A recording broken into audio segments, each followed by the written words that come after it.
guys, it's Carly, Fairy Godmother here, and this is my two-part series on how to make bone broth. So this first part, we're talking about the health benefits of bone broth, as well as which bones to choose, because different bones are going to yield a different kind of broth. And then the second video, we're talking all about how to make bone broth. So bone broth is great for a bunch of different reasons. It's great for hydration, it's full of vitamins and minerals, it helps your detoxification pathways and also supports healthy metabolism. But the most important part about bone broth for me is the gut healing benefits. So bone broth is full of the nutrients that are needed to help heal and seal the gut lining and reduce inflammation. So for instance, it's full of collagen and cartilage and all of those connective tissues that are going to be really helpful in rebuilding the gut lining.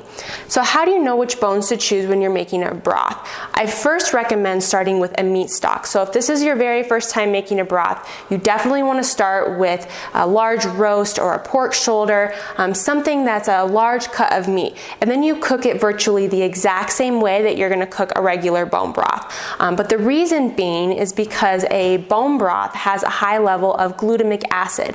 So glutamic acid can have adverse reactions in the gut if you have any sort of compromised gut issues. So it's always best to start with a meat stock and then transition towards a full bone broth.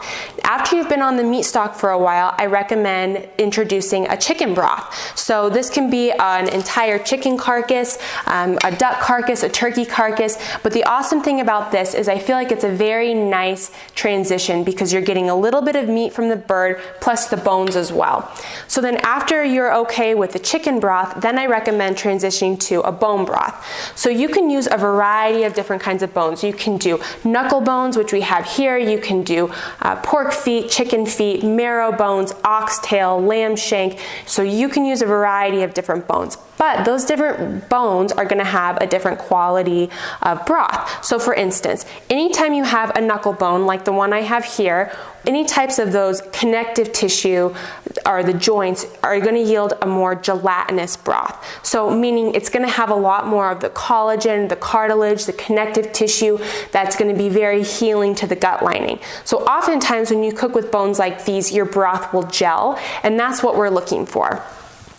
So in addition to the knuckle bones, you can use marrow bones like the ones shown here. You can get them cut just like this, or you can also cut them lengthwise. A lot of times people love roasting the marrow bones in the oven and then having the marrow and then throwing the bones in your broth. There's a variety of different ways you can cook them. You can sear them and then throw them in the broth. But again, these are also going to yield a really nice gelatinous broth as well.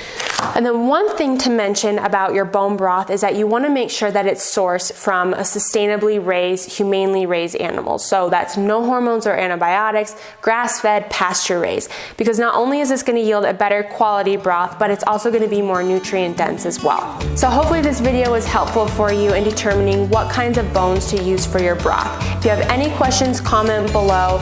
And in my next video, we're going to go through all about how to make the broth. Thanks a lot for watching.